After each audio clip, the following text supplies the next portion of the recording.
Hi everyone, it's Deborah, and today I'm going to be inspired by pieces of paper. I know it doesn't seem very inspirational, does it? But it has inspired me. These are offcuts that I had left sitting at my cutter, and I just went to clean up and realised they were there and thought, well, I'm not going to throw them away, I'm going to make something with them.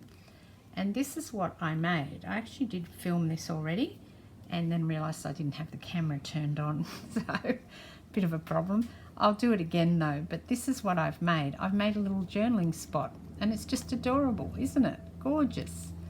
And I've used my little teeny tiny paper dolls because, you know, life's always better with paper doll in my art. So I've got another little one out. This one's a little girl sitting. I don't know, she might be a tiny little bit too big. I might have to find a different one. And how I did this was really, really simple. I took some paper, let me just find some paper, like this one, and I put the thing on it the paper that I'm using here, and just got my pencil, which is here, and just gave myself a bit of a line around the outside, and then I'll go and cut that now. I'm using offcuts, just some offcuts of some Tim Holtz paper that I had, and just cut that to size, fold it in half. I've already folded these in half lengthways and popped it in here. Now, what I want to do now is I'm going to sew it. You could actually just put some stitching in here or bind it in there or even glue it in there, but what I've chosen to do is to create a little spine on it. So that's about 1/2 inch that I've created there, and just sew on that part. So I'll fold this back so I've got an idea of where I want to sew, and I'll be back in a moment. I've just quickly done some sewing, some zigzagging and straight stitching along the spine of that, and just trim that off.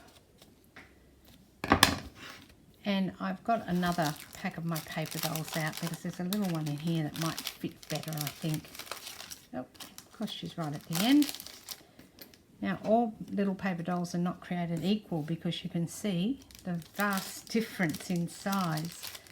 So if you're using something tiny like this little book, you need to have something small to go on it. So that's perfect. The other small thing that I have are my snippets. So these are the little teeny tiny snippets, and they're perfect for this sort of thing because they're tiny.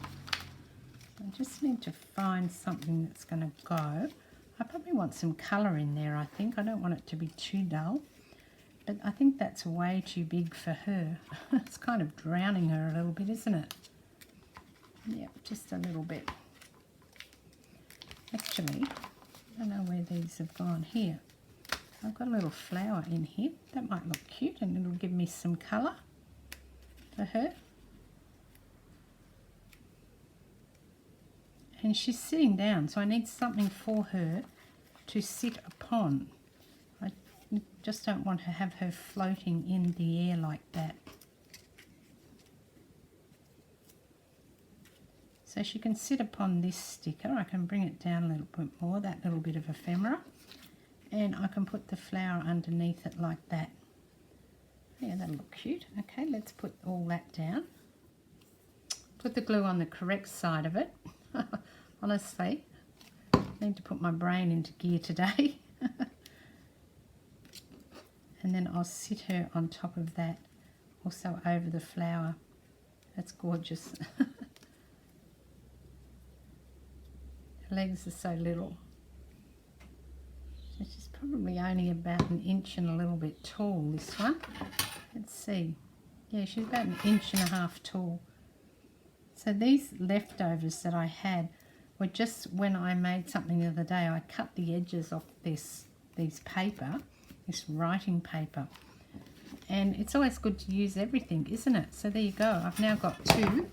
Although I've got another 2 sets there that I can cover and make, but I might do that off camera. But there you go. I've got 2 gorgeous little journaling spots just made with some leftovers and a couple of little bits of ephemera. This is Deborah. Thanks for watching. Cheers.